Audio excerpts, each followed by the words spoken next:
The U.S. Attorney's Office wants John Boom Mantanona detained because he's a danger to the community and a flight risk. Filed in the District Court of Guam this morning is a motion for review of order of release. The feds requesting the District Court review the magistrate's decision to release him pending trial. Mantanona is a retired Guam Police Department officer and former FBI task force member.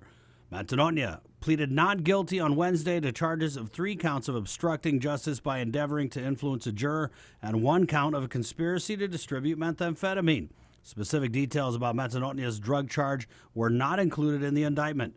He is accused of intimidating jurors to vote not guilty in the federal drug trial of Raymond Martinez and Juanita Moser.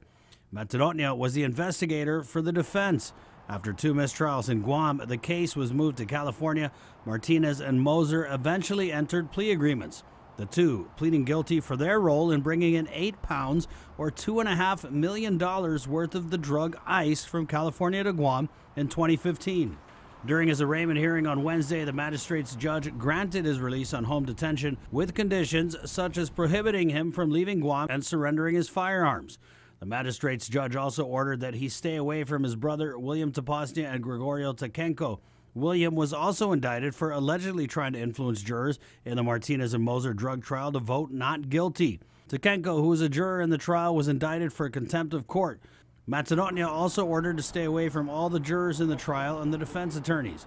In the motion filed by Assistant U.S. Attorney Rosetta San Nicolas, it states, there is a serious risk that Mantanona will obstruct or attempt to obstruct justice or threaten, injure, or intimidate prospective witnesses and jurors.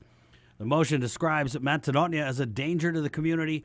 Defendant's presence cannot be reasonably assured, nor can the safety of any other person or the community be ensured.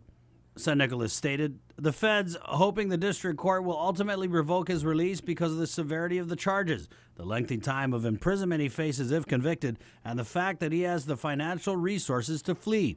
The weight of evidence in this case is strong. Based upon these factors, the district court should conclude that evidence in the record clearly establishes the risk of flight by a clear preponderance of evidence. Court documents state Mantanona, along with his brother William and Takenko, are scheduled for trial in August. Reporting for Guam's News Network, I'm Chris Barnett.